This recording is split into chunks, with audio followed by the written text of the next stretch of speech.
สบายดีสวัสดี FC ทุกคนเด้อยินดีต้อนรับทุกคนเข้าสู่ช่อง YouTube ของสาวบุญเปียงสาวลาวเด้อมาพบมาพอกับสาวบุญเปียงในมื้อนี้หรือว่าตอนนี้เนาะได้เดินทางมาหาทางสาวโสดคือเก่าทุกคนซึ่งสาวโสดคนนี้ก็หน้าตาดีเนาะผู้เจ้าผู้งามคือเท่าที่เห็นเนาะแต่ว่าเรื่องนิสัยใจคออันนี้สาวเดือนก็ยังบ่ทันฮู้หลายปานใดเนาะแต่ว่าเฮาก็สิได้เข้าไปโอไปร่วมกับเพิ่นจักหน่อยนี่ทุกคนเลยก็สิได้เข้าไปถามพร้อมๆกันเนาะชื่อเสียงเรียงนามเพิ่นและก็เหตุผลที่ว่าออกมาเปิดใจในมื้อนี้นี่เป็นย้อนหยังแนวใดก็ฝาก FC กดไลค์กดแชร์กดติดตามให้สาวบุญเพียงได้เด้อเนาะเพื่อเป็นกำลังแรงใจในการถ่ายทำคลิปต่อๆไปอะไรทุกคนโดยถ้าหากว่าคำเว้าคำจาหรือพฤติกรรมใดต่อไปนี้เนาะบ่เหมาะสมทางสาวบุญเพียงเองก็ต้องกราบขอโทษขออภัยไว้ก่อนเด้อเนาะก็สิไม่เมื่อยแน่ทุกคนเพื่อเดินทางมาฮอดเนาะเพราะว่ามันอากาศมันก็อยากฮอดแน่โดยสำหรับช่องทางติดต่อแม่นทักมาเอานำสาวบุญเปียงได้ทักมาทางเฟซก็ได้ทางไลน์ของสาวบุญเปียงก็ได้เด้อทุกคนเด้อโดยบ่ว่าสิเป็นสาวโสดคนนี้หรือว่าคนอื่นๆก็คือกันเนาะทักมาเอานำเฮาได้คือกันโดยโอเคแนวใดก็เข้าไปโอไปร่วมกับสาวโสดกันเลยโดยสวัสดีสบายดี โอเคสบายดีสาวโสดหน้าใหม่ทุกคนเลยเปิดภาพมากก็อยู่กับคนหน้าตาผู้เจ้าผู้งาม ขออนุญาตถามเด้อซื้อแนวใด ซื้อเดือน แล้วอยู่จากปีตอน 30 ปี โอ้เคยแต่งงานบ่หรือว่ายังบ่เคยเลย เคยแต่งงานมาแล้วเทื่อหนึง โดยเป็นชื่ออะไรแม่ห้างบ่หรือว่าแม่ใหม่ตาจากกันโอ้ มีห้างลูกหนึง เอามีลูกแล้ว โดย ลูกยิงหรือลูกชาย ผู้หญิง ได้จากปีตอนนี้ลูกสาว 9 ปีปลายสิหัว10 ปีแหละ โอ้ใหญ่แล้วเนาะ แม่น เพิ่นการสิว่าในสบายแล้วลูกใหญ่แล้ว ก็ยังบ่สบายปานใด ยังอยู่อ่ะ ภาระหลายแนว โอ้ขออนุญาตถามแบบว่าเลิกลากับอันคนเก่านี้ได้โดนหรือบ่ โดยได้5-6 ปีแล้ว ลูกสาวนี่แบบเชื่อในพ่อเพิ่นก็ยังดูแลบ่หรือว่าตัดเลยตัดทั้งเจ้าตัดทั้งลูกอะนะ บ่ได้ดูแลนะมีแต่ข่อยเลี้ยงผู้เดียวก็พ่อแม่เลี้ยงซอย หากเจ้ากับเพิ่นนี่ถือว่าเลิกลากันแบบขาด 100% แล้วติเนาะ โดย โอเคถามเพื่อไว้ซื่อๆยันว่าคนใหม่เข้ามายันมีปัญหาเนาะ มื้อนี้ก็ถือว่าออกมาแบบเปิดใจแม่นบ่ โดย เปิดใจแบบใดอ่ะลองเว้าให้ FC ฟังแหน่หาแฟนบ่หรือว่าหาคู่ชีวิตอันนี้ หาแฟนก็ได้คันมีคู่ชีวิตก็ได้ไม่ได้ก็ได้ ถ้าว่ามีคนแบบว่าถูกใจทางเจ้าเองก็พร้อมแบบว่าสร้างครอบครัว แม่น เออ ว่าอายุก็หลายเด้ โดยเป็นแฟนก็ได้เป็นสามีก็ดีเนาะ โดย ปัจจุบันนี้เจ้าเฮ็ดเวียกเฮ็ดงานหยังซะ ตอนนี้เฮ็ดเวียกอยู่อันโรงงานตุ๊กตา อยู่อันสวรรณเขตบ่ แม่น เอาอยู่ในตัวเมืองพุ่นแม่นบ่ แม่น ข้อยก็เคยได้ยินซื่อปัจจุบันนี้ก็ยังเฮ็ดเนาะ โดย เฮ็ดได้ หาก็เฮ็ดได้ประมาณ 2-3 อาทิตย์เนี่ย หากะเข้า แม่น เมื่อก่อนนี่ซะเฮาอยู่ไสจ้ะ แต่ก่อนเฮ็ดอยู่อัตตปือ บ่ได้เคยไปฝั่งไทยบ่ เคยไปตั้งแต่ตอนสร้างครอบครัวเพิ่นแต่โดนน่ะไปแต่ปี2017-18ไปโดน ตั้งแต่เป็นโสดมานี่ก็คืออยู่แต่อยู่ฝั่งลาวเนาะ แม่น บ่ได้ไปเฮ็ดงานเหตุการณ์อยู่บ้านเพิ่นว่าซั่นซะ โดย เลยเปิดใจในมื้อนี้นี่แบบใดอยากหาแบบคนประมาณใดคิดว่าอยากได้คนรอบ่หรือว่าจังไดมีสเปคบ่ แบบใดก็ได้ขอเพียงที่เขาหักเฮาเพิ่นแย่งเฮาซัพพอร์ตเฮาได้แล้วก็หักลูกเฮา ก็บ่ติว่าเพิ่นสิหล่อหรือว่าบ่หล่อนี่บ่เกี่ยวเนาะ โดยขอเพียงแต่มีจิตใจดีหักเฮาแล้วก็หักลูกเฮาครอบครัวเฮา อายุเด้เพิ่นเจ้า30เนาะเจ้าอยากได้คนที่ว่าเข้ามานี่เข้ามาร่วมน้ำเฮานี่อยากได้ประมาณจักปี ได้ประมาณ38 19ขึ้นไป30ไปขึ้นไป ขึ้นไปฮอดสูงสุดเท่าไหร่ ฮอด50ปลายก็ได้ เออ หรือว่า 50 60ก็50 60ก็ได้ โอเค เน่ยังมีใจอ่อนอยู่เด้เนาะ 60ก็ได้เพิ่นว่าก็แม่นบางทีแบบว่าเพิ่นอายุหลายได้ตามความเป็นจริงเพิ่นอายุหลายแต่ว่าบางคนเพิ่นยังหนุ่มนะยังหนุ่มแล้วก็ยังแบบแข็งแรงก็มี โดย 60ปลายนี่ก็ยังโอ้ยเพิ่นก็ยังแข็งแรงยังหล่อ ก็ได้เนาะ โดย เลยเจ้าคิดว่าหน้าที่การงานนี่สำคัญบ่คนที่สิเข้ามาคุยนี่อยากได้คนที่ว่ามีเวียกเฮ็ดงานทำบ่หรือว่าชาวไร่ชาวนาทำมาค้าขายนี่ก็สิลมเบิด โดยแนวใดก็ได้ อืม พอเพียงแต่เพิ่นเลี้ยงดูเฮาได้ซัพพอร์ตเฮาได้หักเฮาแล้วก็ครอบครัวเฮาหั่นน่ะ บ่ว่าสิเฮ็ดงานเหตุการณ์หยังก็แล้วแต่หั้นเนาะ แม่น ประมาณนี้หักเจ้าต้องกล้าว่าเจ้านี่ต้องเลี้ยงลูกเลี้ยงเมียกุ้มเนาะ แม่น คันว่าได้เป็นลูกเป็นผัวประมาณนี้ โดย อืมอืมอืมอืมอะไรแบบว่าคนที่เพิ่นสิว่าในมักไปลินไปเที่ยวแน่แต่ว่าเพิ่นสามารถดูแลเฮาได้เลยจ้ะมักอยู่บ่เลย โดยก็ได้คือกัน กินเหล้ากินเบียร์ได้เนาะ โดย เออผู้ชายแบบสูบยาจังซี่เจ้ามักบ่สูบบุหรี่ธรรมดาจังซี่ ก็ได้เพราะว่าทั่วไปเขาก็สูบ เอา สูบก็ได้ จุดนี้ก็รับได้เนาะ โดย โดย อันนี้เป็นครั้งแรกว่าที่ว่ามาเปิดใจน้ำข่อย แม่น หนึ่งเป็นแนวใดความรู้สึก ก็ตื่นเต้นนิดนึง เอ้ยติดตามมาโดนหรือบ่หรือว่าแบบหากะเห็นเลยมาเปิดใจเลย ติดตามได้ประมาณ 4-5 เดือนละ อืมอยู่ยังแต่ตอนนั้น ฮะ อยู่ยังตอนนั้นฮะ ยัง ยังบ่กล้า ป้าดเนาะคนผู้เจ้าผู้งามอยู่เป็นโสดแบบว่าสิว่าไดอยู่แบบเงียบๆหั่นแหละเนาะบ่มีไผฮู้ แม่น แล้วมื้อนี้ก็ถือว่าควบรวมความกล้าได้แล้วก็ออกมาเปิดใจเลยแม่นบ่ โดย อืม ตอนที่ว่าแบบอันสิว่าไดตอนที่เฮาแบบเบิ่งหมู่เบิ่งหยังในช่อง YouTube นี่ก็แบบรู้สึกแบบอายบ่ ก็รู้สึกคิดอายอยู่ แต่ก็เบิ่งหมู่อะไรเบิ่งหลายเทื่อเลย หลายเทื่ออะไรเพิ่นว่าขออนุญาตถามแบบตรงๆแบบว่าเฮาไปเฮ็ดงานจังซี่เนาะหรือว่าอยู่บ้านจังซี่นะบ่ได้มีแบบว่าผู้บ่าวผู้แพ้วแถวบ้านนี่เขามาจีบเลยบ่ บ่แต่ส่วนหลายค่ะเขาคิดว่ามีแฟนแล้วหรือว่ามีครอบครัวแล้วหั่นนะ เออ ก็มีอยู่แต่ว่าเขาเป็นรุ่นน้องกับบ่มักรุ่นน้อง อืม ส่วนมักแบบรุ่นอ้ายขึ้นไป อืมก็เลยอันเป็นเหตุผลที่ว่ายังบ่ทันมีแบบ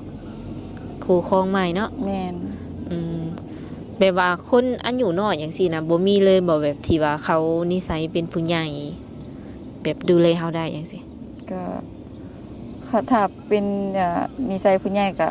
ลองเบิ่งคบเบิ่งสิหั่นนะ หากที่ผ่านมานี่ยังบ่เคยเจอบ่ ก็มีแต่ว่าใจแบบบ่มักรุ่นน้องหั่นนะ ก็คือบ่เปิดเลยเนาะ แม่น แต่ว่าก็ล้มได้ เอออืมขออนุญาตถามนิสัยอันสาวเดือนลักๆเนาะเป็นคนแบบนิสัยใจคอแบบใด เป็นคนขี้อายแหน่แล้วก็คนเงียบๆแหน่ อืม ไปผู้บ่าวเสร็จมาสิกะลมอยู่บ่ซะ ก็ล้มได้ เนาะในใดก็ฝากลมในเด้อ เด้อ เพราะว่าคันว่าเพิ่นทักมานี่คือเพิ่นอยากฮู้จักกับเจ้าได้เนาะก็พยายามแบบว่าเว้ากับเพิ่นให้มันหลายให้ได้เนาะเออ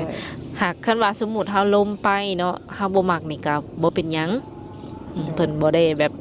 เครียดแค้นอิหยังดอกมีแต่ว่าคันเฮาล้มแล้วเฮาบ่ถูกสตากับเพิ่นจังซี่นะเฮาก็บอกเพิ่นไปตรงๆได้เลยบ่ต้องย้านบ่ต้องหยัง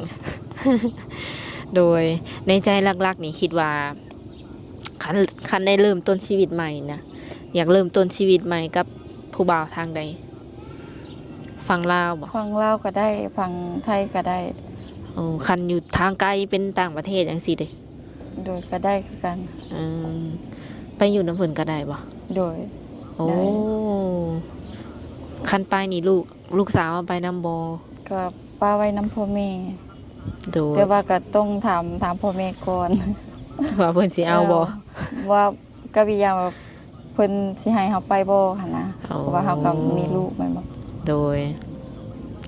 มีเบิดเนาะหนุ่มๆเฮาคือว่าอยู่ทางไกลก็มีทางไกลก็มีเด้อเนาะ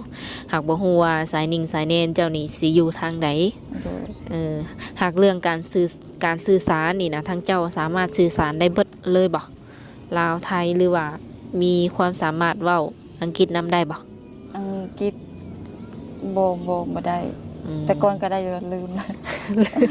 มันโดนแล้วบ่ แม่ อันไทยนี่ได้บ่ไทย โดยได้ โอ้สามารถเว้าได้เขียนได้ปกติเนาะ โดย อืมขออนุญาตถามปัจจุบันนี่เจ้าอยู่กับไผ อยู่น้ำพ่อแม่ โดยมีอ้ายน้องกันจักคน มีอ้ายกับน้องอยู่4คน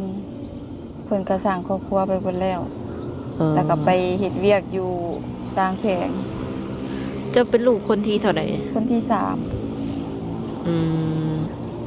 คนที่ว่าอยู่ลักๆน้ำถาพ่อถาแม่ตอนนี้นี่ มีภายในซะ ก็มีน้อง แล้วก็เจ้า เพิ่นก็สร้างครอบครัวแล้วหั่นนะ สร้างครอบครัวแล้วก็คืออยู่เพื่อนเลยแม่นบ่ แม่น โอ้ แล้วก็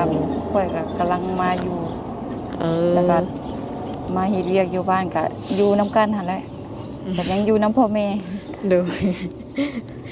ยังบ่ได้มีแบบว่าสินสมสร้างบ่กับคนเก่ากะ บ่มี เป็นเฮือนเป็นซานนี่ยังบ่ทันได้สร้างเนาะ โดย เออโดยมีแต่ว่าคันเริ่มต้นชีวิตใหม่ก็แม่นสร้างใหม่ทั้งหมืดแม่นบ่ แม่น หากเบิ่งใจเพิ่นนี่คือว่ากันยังดีอีกอย่างหนึ่งเนาะคือไปอยู่นำเพิ่นก็ได้และอยู่เพื่อนเฮานี่เฮ็ดแบบธุรกิจหยังแบบเป็นหลักเลย บ่ได้เฮ็ดหยังส่วนหลายก็เฮ็ดหัวเฮ็ดสวนไปนั่นล่ะ โอ้ให้หน้าตะกร้ามีบ่ มี ได้เฮ็ดบ่ เฮ็ด เออ มาแต่นานแล้วมัน อันนี้นะ โดย โอ้ต้องเฮ็ดแต่ละปีได้ข้าวหลายบ่ ก็บ่หลายได้40-50ศอก อืมพอดีเฮ็ดแบบม่วนเนาะบ่เมื่อยปานใด มันบ่หลายแม่นแล้ววะ อันนี้ก็คือดำนามื้อนี้ก็ดำนา บ่ได้รับเฮ็ดนาอันหวานนี่นายอดเนาะ ยันว่าหาก็ขึ้นแต่หน้านาแล้วก็มาเลย ยัง ไม่เฮ็ดนายอดอัน สิ นี้ หยอดเอาเบิดเลยบ่นี่ แม่นเฮ็ดนาหวานเนาะ เออแต่ละปีก็เฮ็ดแบบนี้บ่ บ่แต่ละปีหันดำเอา เพราะว่าปีนี้มันก็แห้งแล้งไปสิหั่นนะ อืม ก็อีกอย่างก็มันบ่ค่อยมีคนก็มีแต่น้องสาวกับอันน้องเคยอ้ายกับสร้างครอบครัวแล้วก็ไปอยู่นํลูกนํเมียเพิ่น อืม ก็บ่ได้มาแบบดนๆมีเวียกเพิ่นจังมาหั่นนะ อืมถ้าพ่อถ้าแม่เพิ่นอายุจักปีตอนนี้ พ่ออายุ57ปีแม่55ปี ก็แบบว่ายังอยู่นํกันเนาะ โดย เป็นสาวไห้สาวนาทั้งสอง แม่น เพิ่นแบบว่าสิว่าในเพิ่นก็อนุญาตอยู่บ่แบบว่า สมมุติเจ้าจะสร้างครอบครัวใหม่นะ โดยอนุญาตเพิ่นหั่นแหละให้หา แบบว่าเขาเคยผ่านมาแล้วหั่นนะแบบถือผู้เข้าใจดำหั่นนะก็เลยคิดย่านแน่แล้ววันนี้ก็มาคิดว่าอายุเฮาก็หลายแล้วหั่นนะก็30แล้วเนาะ โดย เฮาก็อยากมีผู้ภาษาภาษาหั่นนะ ก็อยากลองแบบเปิดใจอีกครั้ง แม่น พ่อแม่เพิ่นนี่ก็ถือว่าฮู้แล้วเนาะว่าจะออกมาเปิดใจนี้ โดย คือแบบว่าเป็นแนวใดแบบว่ามันเจ้าคือว่าแบบอดีตที่ผ่านมามันบ่ค่อยดีอะนะ แบบ มือที่สามหรือจังได บ่แบบว่าเพิ่นยังติดลิ้นหั่นนะ อืม ยังติดลิ้นแบบยังบ่มีความรับผิดชอบ แต่ก็บ่ได้แบบว่าตบตีกันติเนาะ บ่ เลยเห็นหลายๆแบบว่าต่างคนต่างไปบ่หรือว่าเจ้าปะเพิ่นเลย ก็ต่างคนต่างสมัครใจ เพราะว่าให้เพิ่นหยุดแม่นบ่ โดย เพิ่นก็บ่หยุดหั่นนะแล้วบัดนี้คัดอีกนึงก็เพิ่นมีไม้ก่อน แบบคนเพิ่นไปลิ้นหั่นน่ะ อืม แล้วก็มีแต่ว่าสมัครใจกันแบบแยกย้ายกันไปนั่นเบิ่งก่อนแต่ว่าเพิ่นก็สร้างครอบครัวใหม่นั่นแหละ ตอนที่ว่าเอาแบบว่ากับเพิ่นนี่นะได้ตบได้แต่งจับเจือบ่ โดย เออก็คือกินดองอย่างเรียบร้อยเนาะ แม่น แล้วบัดนี้สิว่าได้ให้โอกาสเพิ่นแล้วแต่ว่าเพิ่นบ่ยอมแบบว่าปรับตัว แม่น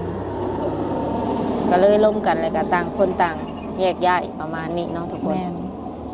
อืมคือหลายคนที่เข้ามานี่ต้องแบบว่าบ่ไปหลิดไปกินหลายบ่ ก็บ่ถึงขั้นว่าบ่ให้ไปกินไปลิ้นไปกินหั่นนะก็ไปบางทีก็ไปนำกันบ่หรือว่า เราไปแล้วแต่เหตุผลของไผของมันหั่นน่ะ อืมส่วนเจ้าเองมักไปหลินไปเที่ยวอยู่บ่ ก็บ่ค่อยบ่ได้ไป อืมแบบเคยไปแบบปาร์ตี้อยู่บ่ บ่ คือแบบไรซะแบบเฮาอยู่เป็นโสดจังซี่บ่ได้มักไปหลินเลย ก็ไปอยู่แบบว่าดนๆแบบคืออันนั้นเฮาเฮ็ดเวียกแล้วเวลาเฮาพักเวียกก็ไปสังสรรค์กับหมู่เล็กน้อยจังซี่ เออ ส่วนหลายก็มีแต่เฮ็ดเวียกมันบ่ค่อยมีเวลาพักคันพักก็ออกให้ออกนา เวลาก็อยากพักผ่อนแล้วเนาะ แม่น ออกให้ออกนาก็อยู่เฮือนเอาเบิ่งลูกเบิ่งหลานหั่นแหละ อืมอืมลืมถามลูกสาวนี่เพิ่นเข้าโรงเรียน โด ห้อง ย ใด ป .3 โดยป .3 เนาะก็คือเรื่องนุ่มเรื่องอย่างนี้ถือว่าตัดออกบ่เพิ่นเซาเบิดแล้วบ่ ก็ส่วนหลายเพิ่นก็ยังกินอยู่แบบว่ากินตามอาหารนะบำรุงเพิ่นน่ะนะ อืม แล้วก็ต้มขนมหั่นแหละ โอ้เออแต่ก็สิบ่อันนั้นปานใดเนาะ โดย หากแบบว่าขอเนี่ยถามตรงๆคันมีคนที่ว่าเพิ่นพร้อมแบบดูแลอย่างซี่นะอยากได้เป็นลูกเป็นเมียเลยเนาะ โดย คือเจ้าพร้อมที่จะสละโสดเลยบ่หรือว่าแนวใด โดยก็ต้องศึกษาเบิ่งใจกันก่อนจังแบบว่าสารโสดหั่นนะ เด้อคิดว่าประมาณจักเดือนเบิ่งใจกันนี่โดนบ่ ก็เขาลองเบิ่งก่อนก็คือน่าสิบ่โดน ยังบ่ฮู้แม่นบ่ แม่น ถามเพื่อแบบ FC ข่อยอะไรหลายคนเนาะบางคนเพิ่นก็ใจร้อนเพิ่นก็อยากได้ลูกได้เมียแล้วประมาณนี้นำบ่อยากลมโดนบ่อยากลมแบบเป็นปีเป็นหยังจังซี่ถามเพื่อว่าเจ้าพร้อมบ่หรือจังใดในที่นี่คือการไปเฮ็ดเวียกเฮ็ดงานเฮานี่มีมือพักอยู่บ่ โดยมีพักแต่วันอาทิตย์ ถ้า FC เพิ่นจะขามมาเล่นนำเนาะเพิ่นสามารถมาหาแบบเจ้าได้บ่หรือว่าจังใด โดยได้ คือมาวันอาทิตย์นี่พอเลยบ่ ก็ต้องนัดก่อน แล้วบางเทื่อกับไปหน้าหั่นนะ เออเออ ไปให้ไปหน้า คันสิมาแม่นต้องได้นัดกับเจ้าก่อนเนาะเพื่อที่จะได้แบบว่าเคลียร์เวียกเคลียร์งาน โดยบางเทื่อกับยันถือแบบยามเบียนะบางเทื่อกับมีโอกับยูโอก็มี เออเงินเดือนหลายอยู่บ่ ก็บ่หลาย เดือนหนึงได้จักหมื่น มีได้3 ล้านปลาย 5,000บ่ประมาณ 5,000 เนาะ โดย ขออนุญาตถามแบบกะกุ้มอยู่กุ้มกินอยู่บ่ต่อเดือน ก็บ่ก็ บ่ บ่ ปานใดบ่ โดย 3 ล้านแบบคือหยังมันก็แพงเนาะ แม่นคือเศรษฐกิจเดี๋ยวนี้อีหยังก็แพงมันก็บ่อันนั้นปานใด อืมพอได้แบบทูๆไทยๆนะเนาะ แม่น มันประมาณหลักหมื่นนี่น่าจะโอเค แต่ว่านี่มันอย่าง3 ล้านเนาะกับประมาณ 5,000 ก็พอได้กินว่าซั่นซะ แม่น ค่าใช้จ่ายในการไปหาไปเรียนของลูกนี่นะแต่ละเดือนนี่หลายบ่ คือก็บ่หลายปานใดเพราะว่าเพิ่นเรียนอยู่โรงเรียนอยู่ในบ้านหันนะ อืม แต่ว่าเพิ่นก็อยากไปเรียนนั่นโรงเรียนเอกชนอยู่ แต่ว่าเฮาก็ยังบ่มีกำลังที่สิส่งเพิ่น อืมก็เลยให้เพิ่นเรียนอยู่นำมันรัดก่อนบ่ แม่น อืมเอารวมๆแบบว่า อยู่เฮือนนี่เนาะไผแบบว่าเป็นเสาหลักของครอบครัว กับพ่อแล้วก็น้องกับน้องเคย อืมอีหยังแม่นขาดเคินแม่นเพิ่นแม่นบ่ แม่น อืม ก็เพิ่นก็บ่อันนั้นดอกแต่ว่าเพิ่นก็ยังแก้ไขให้เฮาได้หันนะ อืมหากหลักๆได้แม่นตัวเฮาเองเลยเนาะ แม่นหลักๆก็คือเฮาเอง หากขาดสนเวลาอันอีหยังหยิบจับบ่ทันก็แม่นแก้ไขไปก่อนได้อยู่ โดย โดยคันว่า FC ข่อยแบบสิทักมาเลินนำนี่นะเพิ่นสามารถทักมาได้ทางใด ทางใดก็ได้ อันเฟซก็มีพ่อ โดย แจกเบอร์3เฟซเบอร์ไลน์ โดย โอ้ตอนนี้นี่ตั้งแล้วบ่ไลน์ ไลน์มีแล้ว โอเคเนาะมีแต่ว่าสำหรับ FC คนใดที่ว่าอยาก